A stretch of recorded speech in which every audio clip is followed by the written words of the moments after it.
ค่ะย้อนกลับไปในปี 2522 กองทัพเวียดนามนำกำลังทหารจำนวน 14 กองพลหรือประมาณ 200,000 นายเข้ายึดประเทศลาวและกัมพูชาพร้อมประกาศจะเข้ายึดประเทศไทยด้วยสบายดีพ่อแม่พี่น้องประชาชนลาวที่เคารพและนับถือเบิดทุกท่านเกี่ยวกับความรับผิดชอบของรัฐบาลที่ได้สร้างความทุกข์ยากสร้างความลำบากสร้างความเดือดร้อนให้แก่ประชาชนนับตั้งแต่เอาปืนอำนาจปลายปืนไปไล่ประชาชนนี้จากบ่อนอยู่อาศัยเพื่อสิสร้างเขื่อนนะแม่นบ่บาดนี้ประชาชนเดือดร้อนอีกเขื่อนแตกนี่กะความรับผิดชอบบ่ค่อยมีบ่ทุ่มเทบ่มีจิตใจเมตตาบ่เร่งด่วนอีหยังจักดีพี่น้องผู้ข่าวอยากให้ทุกท่านเบิ่งเกี่ยวกับเงินการช่วยเหลือเงินการช่วยเหลือนี่มหาศาลหลายพี่น้องเงินดอลลาร์นี่ประมาณเกือบ12 ล้านดอลลาร์12 ดอลลาร์มาคิดเป็นเงินไทยนี่พี่น้องมันตกเกือบ400 ล้านบาทเด้เกือบ400 ล้านบาทหรืออาจจะเกิน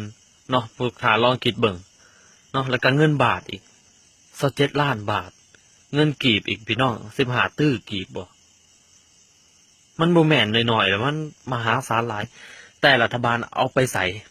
เอาไปเฮ็ดหยังแทนที่จะทุ่มเงินช่วยเหลือประชาชนเอาใจใส่ประชาชนรับผิดชอบชีวิตของประชาชนเพราะว่ามันเป็นผลกระทบที่พวกมันสร้างแท้ๆพี่น้องสร้างแล้วเฮ็ดให้เขื่อนแตกและเฮ็ดให้ประชาชนได้รับความเดือดร้อนแต่มันบ่เฮ็ดเบิ่งคลิปนี้ก่อนพี่น้องอยู่ทางอำนาจการปกครองแขวงก็ได้พากันลงไปหอดสถานที่จุดเกิดเหตุตัวจริงและผ่านการไปพวกเฮาก็ยังมีความยุ่งยากอยู่บนว่าเพื่อแพร่ของเฮามันบ่มีหลายในเมื่อบ่มีหลายสันเจ้าหน้าที่เฮาก็พบความยุ่งยากเกี่ยวกับในการไปสอบฟังสั้นๆพอกับพ่อพี่น้องทหารท่านนี้ว่าเรือแพบ่ค่อยมีหลายบ่ยานพาหนะบ่ค่อยมีพี่น้อง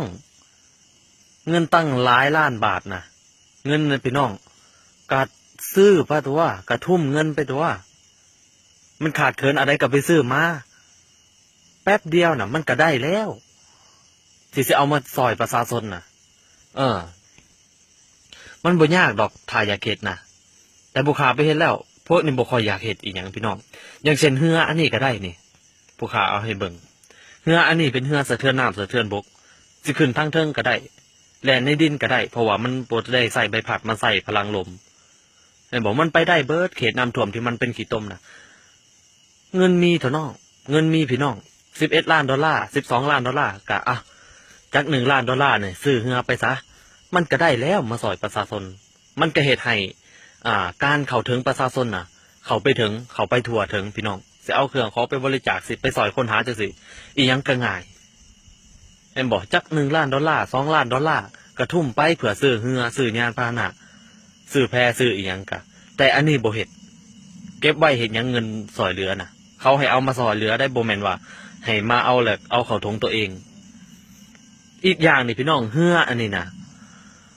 เกือบสิว่าบ่จำเป็นต้องซื้อก็ได้ทางมูลนิธิไทยยินดีซอยอาสาของไทยยินดีซอยยินดีเอาเข้ามาซอยหลายอย่างพี่น้องเขาสิเอาเข้ามาน่ะแต่รัฐบาลบ่ต้อนรับเขาบ่อำนวยความสะดวกให้เขาปฏิเสธเขา